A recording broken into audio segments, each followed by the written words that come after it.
The Tron bike might just be the coolest bike in Zwift. And in today's video, I'm going to be sharing all the tips that I have in order to help you unlock this bike as quickly as possible. Let's dive into the details.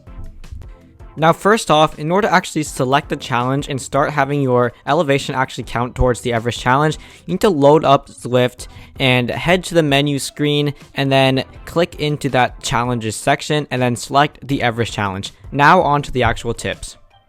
Now, my first tip is to use the climb portals. Now, recently, Zwift has changed it so that you can actually scale the climb so that it can be at 25% of the gradient, 50% of the gradient, 75% of the gradient, and 125% of the gradient. Now, the key part to that is the 125%. That means that all the gradients that you will be climbing are going to be 125% steeper. And that's going to mean that you will be able to accumulate elevation much quicker, as your average gradient is going to be up pretty high, around 8 or 9% for most climbs, and some of them even going to be 10 to 11. Also, that means you're going to be descending much quicker, so it's a lot more efficient for your time. Overall, using the climb portals is an efficient way to gain elevation, but the climb portals are on a rotation, so you'll have to get to the ones that have a very efficient elevation gain to distance ratio in order to make the most possible out of using those climb portals.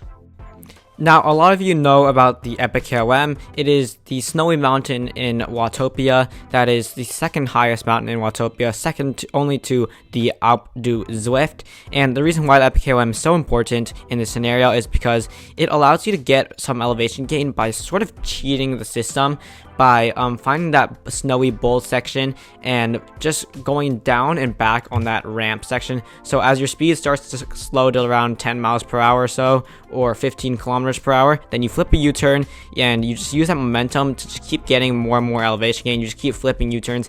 It is a bit of a hassle, but it is sort of a cheat way in order to get that extra elevation gain, because you really don't need to work that hard. You're just using the momentum from the descent in order to carry you through to climb those extra few meters or feet. Another effective way to use the EPKM is by using the radio tower, but that is going to involve some pretty heavy cranking, as most of the gradients average around 10 to 15%.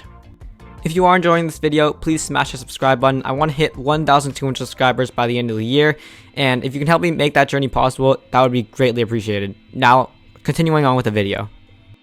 One of the best things about Zwift is the really large community that it has around it, and riding with the community just makes everything so much more enjoyable. So by riding in group rides, races with climbing in it, you're able to get that elevation gain while also having lots of fun, because you're going to be in the company of others, and a lot of the other riders are going to be like-minded, and there are a lot of rides that are specifically targeting elevation gains so that riders can really get closer and closer to completing that Everest challenge. And one example is the BanditZ Tronathon. There's a few other like Tron Quest, Route Badger. There's like the Velos Bagger Challenge. Those typically have hillier courses, and you can really just check those out in the description below. I have the event links below for events that typically do some more elevation gain.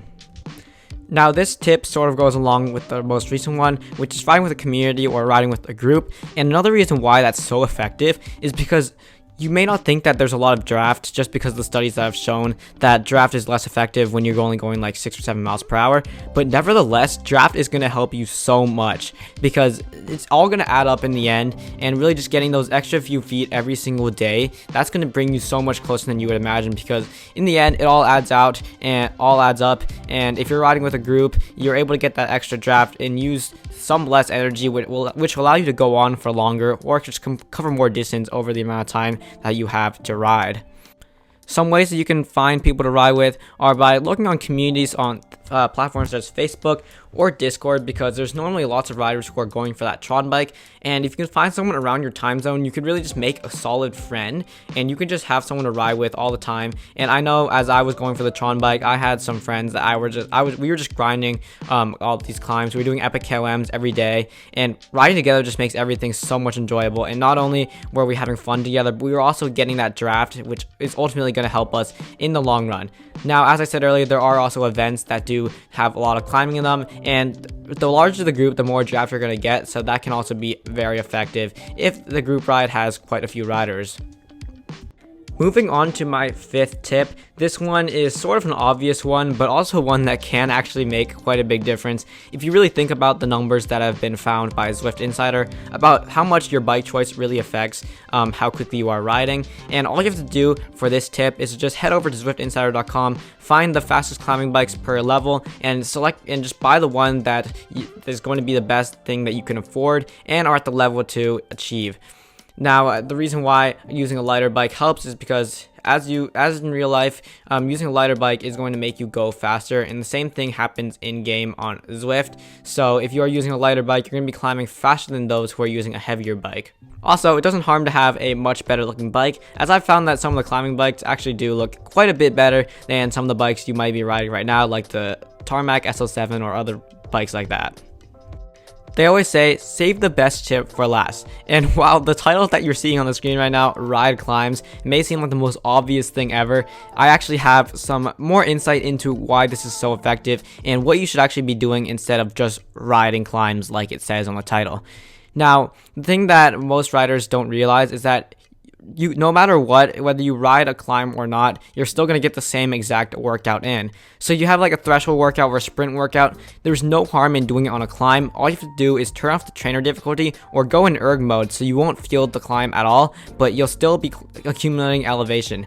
Now, this does mean that you will have less miles for the week, but I think that time is overall just a better metric because it takes into account the amount of time that you've put in and the amount of elevation that you've climbed, because the amount of time it takes to complete a workout is going to vary based off the elevation gain.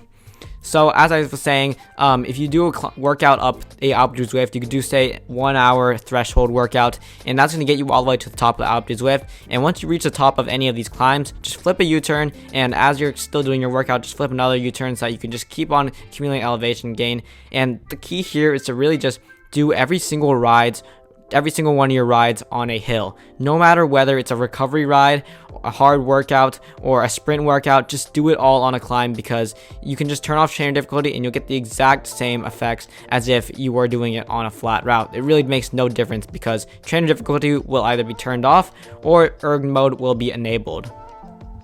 Now, I know a lot of you might find this last idea as cheating, same with the EPKM one, and this is sort of what the video is about. It's about giving you all the possible tips that I have, and those are the tips I have. I wouldn't necessarily use all of them just because I don't feel that all of them are fair, like doing the bulk hack on EPKM. That's not something that I did when I was trying to get the Tron bike, as I just wanted to climb and have fun because I enjoy climbing. That's just what I do as a cyclist. I'm a climber. But for this last tip, it may not feel like you're actually deserving that elevation gain because your trainer difficulty is off. So that is one thing to consider if you are somebody like me, where you want to feel like you actually did the climb and you want to feel all that extra resistance. Now, if you found any of these tips whatsoever helpful, please smash that subscribe button. My goal is to hit 1,200 subscribers by the end of the year. So please help me make that journey possible. And with that, thank you for watching. Good luck with getting the Tron bike. See you all next time, and ride on.